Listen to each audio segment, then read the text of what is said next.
82%. 82% of millennial first-time home buyers regret buying their home last year in 2022. Oh my God.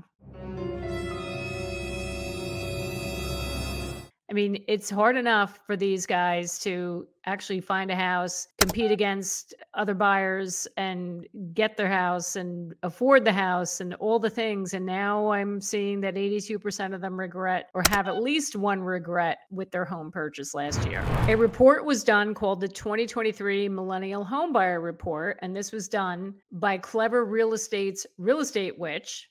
It showed that 82% of millennials have at least one regret with their home purchase. Look, when people buy a home, is it completely 1,000,000% like perfect? It was the perfect purchase for them. Yeah, a lot of times it is, but sometimes there are some regrets. And look, and when you have a regret, it may be because, you wanted a bigger kitchen, but you had to compromise. You had to settle for, a smaller kitchen or a more dated kitchen. And it may be because of what you could afford at that time. And look, that's okay. I have one regret in my house. It's my kitchen.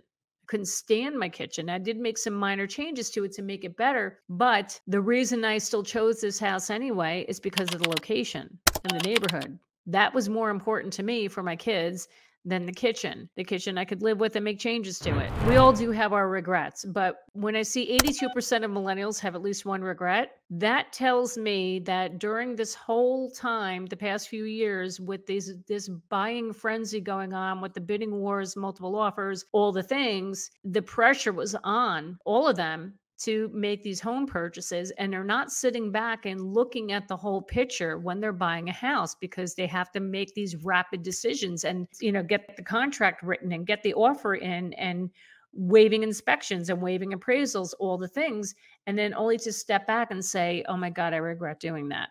So let's get into this list. I'm going to share with you what the regrets were, and they're pretty interesting. And I'll give you my opinion and what I think about these regrets. Okay, the first regret that millennial first-time homebuyers have is buying a home sight unseen. I mean, fortunately, only 8% of millennials have that regret. And I think this is stemming from the early pandemic days when people learned they can work remotely and they decided to get out of Dodge if they were living in New York City or living in, a major city and wanted to get to warmer weather. They wanted to get away from people. People were buying homes sight unseen. They would see a home online. They would call that real estate agent and make an offer. It does work out sometimes, but then there are times where you make that purchase and then you go on closing day and you walk into that house and you're like, oh no, this isn't what I expected it to be. So I can see why that is a regret. I mean, it's a risk. It's a big risk. So it's good to see that only 8% of millennials actually bought homes sight unseen last year. So there's that. That's good. So the millennial first-time home buyers regret paying too much for the home upkeep. So that's a regret. They didn't realize how expensive it was going to be to upkeep a home, such as the landscaping, snow plowing. If you live in an area where you get bad weather, you get snow, either you got to buy yourself like a $1,200 snow blower, or you hire somebody to plow your driveway, or you can just shovel it yourselves. If you bought a house with a pool, that gets expensive too. 11% have that regret. Now look, it's culture shock when you're coming from a rental to becoming a homeowner. You don't have the landlord there to take care of all the problems when they break. So as I've said in a prior video about home buying mistakes, you should always have money set to the side to cover any emergency expenses and also to cover things to upkeep the home. You're going to need to do that, guys. So you got to be prepared on that front. Another regret that millennials have, 14% regret finding out that their home value decreased. Okay, I know what's going on here. So if they just bought their home last year, and if they went on Zillow and looked at the Zestimate and saw that their price went down, that is such a bad thing. That's just as bad as going on WebMD and self-diagnosing yourself with like some rare contagious disease and like you're going to die in like a month. Like, oh my God, stay away from this estimate. Just trust me on this one. Stay away from this estimate. Real estate is a long-term investment. This is not the stock market. You buy it one day and you're expecting the value to shoot up in the next day, the next few months. It doesn't work that way, guys. The real estate market does have its peaks and valleys, but over the long term, you're going to fare pretty darn well when it comes time to sell the house. So if you're living in the house for a long period of time, don't worry about the value right now, because you bought a house. If you're enjoying it, it's what you wanted. That's all that matters. In due time, when you're ready to sell it many years down the road, you're going to make that money back. And actually, you're probably going to make more money back when you go to sell that house. Another regret that millennials have, 14% of millennials regret paying a too expensive mortgage. So I'm reading that as they borrowed more than they should have. When you're going to get your pre-approval, a lender is going to show you like the maximum amount that you qualify for. So if they tell you, actually, you can afford $1 million house, doesn't mean you go and buy $1 million house. Don't do that. You want to live within your means. Uh-oh. Can't make the scene if you don't have the green. I better make a little stop. You want to bring your budget down a little bit. You know, go for a house that's $750,000 or $700,000. You don't need to get $1 million house just because the pre-approval says that's what you can afford. Do not do that. And this kind of makes me sad to see this regret, because that just, I feel for these guys. I really do. Just stay within your means. Trust me. Just always stay within your means. 16% of millennial first-time home buyers regret buying a fixer-upper home. And I can understand this one, because if you're trying to save money, you're looking at lower priced homes. So these are most likely homes that needed work. Look, I understand the thought process behind it, because, you know, it's what you could afford. But in the end, it's going to end up costing you more money depending on how much work that house needs. And you have to look at what the cost of materials are nowadays. It's still pretty expensive to do renovations on a house. So I tell my clients, like, look, if the house is livable, if it's maintained well, but it's dated, okay? So say you have like 1990s, 1980s, God forbid, decor in the house. You know, say if you got like pink tile in the bathrooms, the kitchen is just, yeah, you feel like you're in the house you grew up in. But if it's clean and it's functional, you can live with it for a while. You don't have to gut it before you move in. You don't. And that's what I stress to my clients all the time. If it's something where you walk in and the whole place needs to be gutted, like it needs some serious work, I try to advise not to do that, because it's going to cost you so much money. So I can understand this regret here, why they regret that, because it does get really expensive. Another regret that millennials have, 17% regret living next to bad neighbors.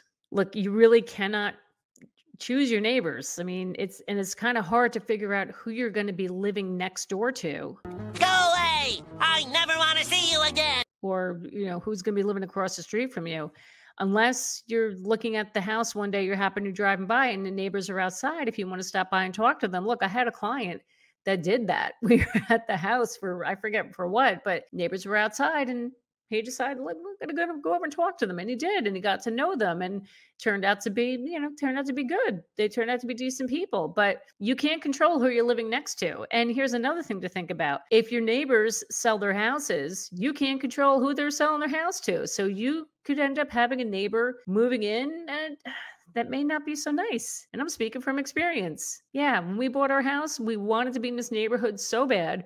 Loved it. 2 years in, our next door neighbor sold their house, and the people that bought the house and moved in, it was so bad. Oh boy! I will not get into that here, but it was a living hell for a number of years, living next door to these people. But it happens. You can't control it. If you can, the house that you're going to be buying, if you have the opportunity, just drive around and check out the neighborhood. And if there are people outside, go ahead, stop and talk to them. Seriously, they're not going to look at you like you're crazy.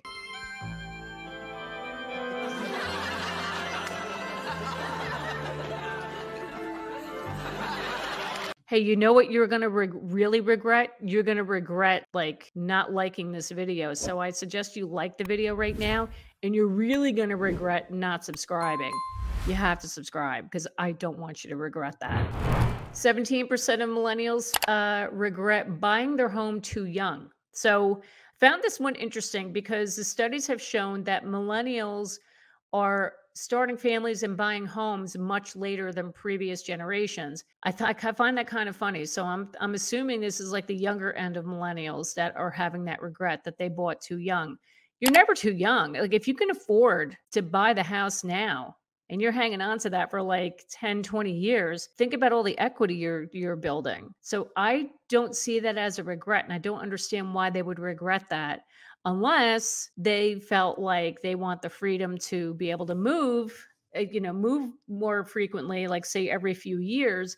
But buying a home, you're locked down to it, because I know a lot of millennials like to do that. They like to travel or move to different locations. That's the only reason why I would think they felt like they bought it too young, because in their earlier years they felt like they can live in different places. So that's what I think about that. 18% of millennial home buyers were not anticipating the future needs of the home. So when I saw this one, this goes back to the earlier one about the cost for the upkeep of the home. Things are going to break down. When you're walking into a house and you look at the AC, the furnace, the water heater, the roof, you got to really take that into consideration and see like how many years are left on these things, on these components. And if they're on the newer side, great. If they're not, you're going to have problems down the road, and you're going to have to save some money in order to replace those things. What I recommend is you get a home warranty and really do your research on a home warranty to find the best home warranty company. But I would get one.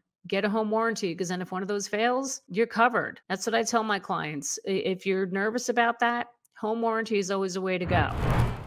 19% of millennials regret buying their home in a bad location. If there's one thing I tell my clients, I tell anybody, you can't change your location. Okay, so sometimes people just fall in love with a house and they're like, the heck with it, I don't care, I'm buying this, without taking into consideration the location of it. So if you're buying a house on a busy road, or if the home is actually fairly close to a highway where you can see the trucks and cars go by 24/7, really take that in consideration, because you cannot change your location. And if the house has been sitting on the market for a while, that's probably why. It's because it's in a bad location. Power is a lot like real estate. It's all about location, location, location. This also goes for if your commute time is going to be compromised because you love this house so much, but it's too far from your job. You're going to hate that. You're going to be like, I don't care, I want to buy this house, but only to find out it's going to suck like 3 hours out of your life every day commuting to and from work. Is it worth it? I don't know about that. I would really sit back and think about that before you make that purchase. Here's my advice, because we are still in bidding war frenzy right now. Before you even go and look at any house, research the towns that have a reasonable commute to your job and they have good schools. Research the heck out of it before you even go and look at a house in that town. And if you see a house online, I highly recommend do the old Google map, get an aerial view to see exactly where this house is situated. Because this is what I do all the time for my clients before we go look at the house. If I see the location backs up to a highway, it backs up to even to a school, I point that out. Like, this is why the house isn't selling, because this location is it's not good. So do you heavy research before you even go and look at a house. Okay, coming down to the last two regrets, the biggest regrets. 21% of millennials regret not being educated on home buying. This killed me to see this. Like, what? What? If you're working with a real estate agent, make sure that agent is there to guide you, not sell you. I tell you this all the time. I say this to my clients. That is not my job. I'm not here to sell you a house. Not selling it to you. I'm helping you get it. I'm your advocate. I'm guiding you through the process. This is what real estate agents are supposed to be doing. And if you have a real estate agent that is going to walk into every house, no matter how bad shape it's in, and they're going to tell you everything that's so wonderful about it and that you should buy that house, run away. Sorry to say that about some of these agents here, but it's the truth. Do not work with somebody like that. If you're a first-time home buyer, work with an agent that's going to be an advocate and work with you and guide you through this process. The biggest regret among our millennial first-time home buyers, 22% regret paying a too high of an interest rate. Oh my God. Oh, really? Really? I couldn't believe it when I saw this one. You need to work with a really good, reputable lender or broker when it comes to getting your loan. Just as like when you're working with a real estate agent, a mortgage broker is going to be guiding you through the process and help you make the best decisions as far as the rates. They're going to tell you if you need to clear out some debt, to raise your credit score, to get you a better interest rate. They're not just going to say, yeah, here we go. We have this, we're offering this interest rate, only to find out that when you go to apply for the loan, there may be other associated fees, or you may actually be paying a higher interest rate when they find out that your credit isn't so stellar. When it comes to choosing a mortgage broker, get recommendations from your real estate agent. That's the first thing you need to do, because these agents, like myself, we all work with reputable lenders. We partner with these people and we work with them because we trust them and we know they're going to do right by our clients. Also, you can shop out the rates for sure, but be careful when you're looking at these rates from online lenders. Got to read the fine print because it's not always what it seems. So as much as it disheartens me to see that many millennials have at least one regret with their home purchase last year, I really hope going through this with you today taught you something, you learned something from this. So when you are ready to go buy your home, you're not going to have these same regrets that unfortunately 82% of these millennials had last year. If you need any more information about navigating this insane housing market, you got to check out this playlist right over here. I think you're going to like that a lot. Thank you so much for watching me today to get your dose of real estate reality. My name is Jackie Baker, and I will see you next time.